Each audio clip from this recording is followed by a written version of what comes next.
Breaking news अवां सां share कनि पिया। सदर आसिफ अली ज़रदारी सां सऊदी परॾेही वज़ीर फैसल बिन फरहान जी मुलाक़ात थी आहे।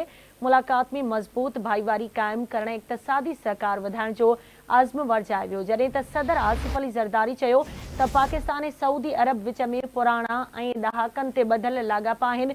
पाकिस्तान सऊदी सां लाॻापनि खे वधीक हथी वठाइण ऐं इक़्तिसादी भाईवारी में तब्दील करणु चाहे थो। सदर आसिफ अली ज़रदारी चयो त पाकिस्तानी हुकूमत ऐं अवाम ख़ादमीन हरमैन शरीफ़नि लाइ इंतिहाई एहतराम जा जज़्बा रखे थो। पाकिस्तान सऊदी अरब सां गॾु बीठल रहंदो। सदर आसिफ अली ज़रदारी जो इहो चवणु हुयो। हिकु भेरो ॿीहर अवां खे आगाह कयूं पिया। अहम ख़बर आहे, सदर आसिफ अली ज़रदारी सां सऊदी परॾेही वज़ीर फैसल बिन फरहान जी मुलाक़ात थी आहे। मुलाक़ात में मज़बूत भाईवारी क़ाइमु करण, इक़्तिसादी सहकार वधाइण जो आज़्म वरजायो वियो आहे। सदर आसिफ अली ज़रदारी चयो त पाकिस्तान ऐं सऊदी अरब विच में पुराणा ऐं ॾहाकनि ते ॿधल लाॻापा आहिनि। तफ़सील मालूम कंदासीं। इस्लामाबाद मां आवाज़ जो ब्यूरो चीफ कुर्बान बलोच असां सां लाइन ते मौजूदु आहे। जी कुर्बान बलोच, कहिड़ा तफ़सील आहिनि मुलाक़ात जे हवाले सां अपडेट कजो।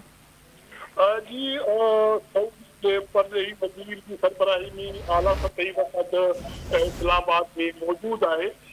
आला सतही वफ़द वज़ीर आज़म शहबाज शरीफ सां तफ़सीली मुलाक़ात कई ऐं उन में पाकिस्तान में सीड़पकारी के हवाले सां जेके मामला आहिनि उन्हनि ते गौर वीचार कयो वियो। उन खां पोइ सऊदी जे आला सतही वफ़द सदर आसिफ अली ज़रदारी सां मुलाक़ात कई आहे, जंहिंमें ॿिन्ही मुल्कनि जी जेका शिरकतदारी आहे, इक़्तिसादी ताउन खे वधीक हथी ॾियण ऐं ॿ तरफ़नि मामलनि ते गौर वीचार कयो वियो।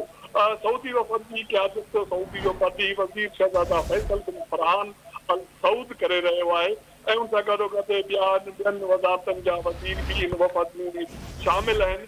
ऐं हिन मौक़े ते सदर आसिफ अली ज़रदारी जो इहो चवणु आहे त पाकिस्तान ऐं सऊदी अरब जी जेका भाईवारी आहे उहा मज़बूत आहे ऐं इक़्तिसादी ताउन जे हवाले सां बि ॿिन्ही मुल्कनि जा जेके लाॻापा आहिनि उहे तारीख़ी आहिनि। ऐं हिन जो इहो चवणु आहे त सदर जो त पाकिस्तान सऊदी अरब सां गॾु मौजूदा जेके तालुकात आहिनि उन्हनि में वधीक मज़बूती आंदी वेंदी ऐं उन्हनि जो जेको वसी जेको बुनियादु आहे उहो मज़बूत कयो वेंदो त जीअं ॿई मुल्क पाकिस्तान अंदरि सीड़पकारी मां फ़ाइदो वठी सघनि ऐं इक़्तिसादी तौर ते ॿिन्ही मुल्कनि जी जेका ताउन आहे उहो वधीक मज़बूत थी सघे। जी ठीकु आहे, मुंहिंजी वॾी महिरबानी कुर्बान बलोच अपडेट करण लाइ।